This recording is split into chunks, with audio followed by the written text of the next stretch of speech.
ಮಹಾರಾಜರು ತಮ್ಮ ಎಲ್ಲ ಸಾಂಸಾರಿಕವಾದ ಮತ್ತು ಲೌಕಿಕವಾದ ಎಲ್ಲ ಆಕಾಂಕ್ಷೆಗಳನ್ನು ಕಾಮನೆಗಳನ್ನು ತ್ಯಾಗ ಮಾಡಿ ಅವರೊಬ್ಬರು ಸಂತರಾದರು. ಈ ಸಂತರಾಗಬೇಕಾದ್ರೆ ಮೊದಲನೇ ಮೆಟ್ಟಲೆ ತ್ಯಾಗ. ಎಲ್ಲವನ್ನೂ ತ್ಯಾಗ ಮಾಡಿದ ಮೇಲೆ ಕೊನೆಗೆ ದೇಹದಲ್ಲಿರುವಂಥ ಬಟ್ಟೆಯನ್ನು ಕೂಡ ತ್ಯಾಗ ಮಾಡಿ ತನ್ನದು ಅನ್ನುವಂಥ ವಸ್ತುಗಳಂದರೆ ಒಂದು ಕಮಂಡಲ, ಇನ್ನೊಂದು ಪಿಂಚಿ, ಇದು ಎರಡು, ಒಂದು ಜಲ ನೀರಿಗಾಗಿ, ಇನ್ನೊಂದು ತಾನು ಕೂತ್ಕೊಳ್ಳುವ ಸ್ಥಳದಲ್ಲಿ ಎಲ್ಲಿಯಾದರೂ ಕ್ರಿಮಿಕೀಟಾದಿಗಳಿದ್ದರೆ ಅದಕ್ಕೆ ಹಿಂಸೆ ಆಗಬಾರ್ದು ಅನ್ನುವ ಕಾರಣಕ್ಕಾಗಿ ಆ ನವಿಲು ಗರಿಯ ಪಿಂಚೆಯನ್ನು ಹಿಡ್ಕೊಂಡು ಬೇರೆ ಎಲ್ಲವನ್ನೂ ತ್ಯಾಗ ಮಾಡಿದವರು ಮುನಿಗಳು. ಹಾಗಾಗಿ ತ್ಯಾಗದ ಮಹತ್ವ ಎಷ್ಟು ಅನ್ನೋದನ್ನು ತೋರಿಸುವ ಉದ್ದೇಶದಿಂದ ಇವರನ್ನು ನಡೆದಾಡುವ ಒಂದು ದೇವರು, ನಡೆದಾಡುವ ಒಬ್ಬ ಸಂತ ಅಂತ ನಾವು ಕರೀತೇವೆ. ಶ್ರವಣಬೆಳಗೊಳದಲ್ಲಿ ಬಹಳ ದೊಡ್ಡ ಬಾಹುಬಲಿಯ ಮೂರ್ತಿ ಇದೆ.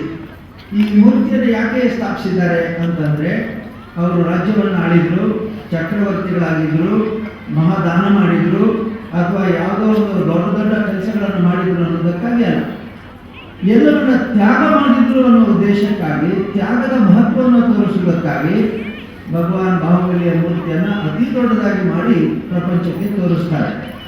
ಇಲ್ಲಿ ನಾವು ಗಮನಿಸಬೇಕಾದಂತಹದ್ದು, ನಮ್ಮಲ್ಲಿ ಇರ್ತಕ್ಕಂಥ ಎಲ್ಲ ತ್ಯಾಗ ಮಾಡಬೇಕಂತ ಮೊದಲನೇ ಹಂತ ಅಂತಂದರೆ ನಮ್ಮಲ್ಲಿ ಇರ್ತಕ್ಕಂಥ ಅರಿಷಡ್ವೈರ್ಯಗಳನ್ನು ನಾವು ತ್ಯಾಗ ಮಾಡಬೇಕು ಅಂತ ಹೇಳಿ.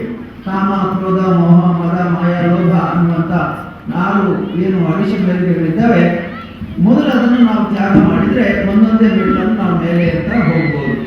ಮುಂದೆ ನಮಗೆ ದಿನವೂ ಆಕರ್ಷಣೆ ಆಗತಕ್ಕಂಥ ಅನೇಕ ವಸ್ತುಗಳು ಈ ಪ್ರಪಂಚದಲ್ಲಿದ್ದಾವೆ. ಸಂಪತ್ತು, ಧನ, ಧಾನ್ಯ, ಆಮೇಲೆ ಕಾಮ ಎಲ್ಲವೂ ಕೂಡ ನಮ್ಮನ್ನು ಆಕರ್ಷಿಸ್ತದೆ.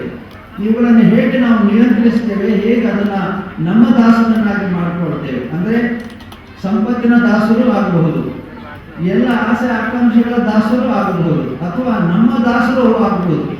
ಹಾಗಾಗಿ ಈ ಸಂಪತ್ತುಗಳು ಎಲ್ಲ ಈ ಲೌಕಿಕವಾದ ಎಲ್ಲ ವಸ್ತುಗಳು ಕೂಡ ನಮ್ಮ ದಾಸರಾಗಬೇಕಲ್ಲದೆ ನಾವು ಅದರ ದಾಸರಾಗಬಾರ್ದು ಅನ್ನೋ ಸಂದೇಶವನ್ನು ಭಗವಾನ್ ಬಾಹುಬಲಿ ಕೊಡ್ತಾ ಇದ್ದಾರೆ.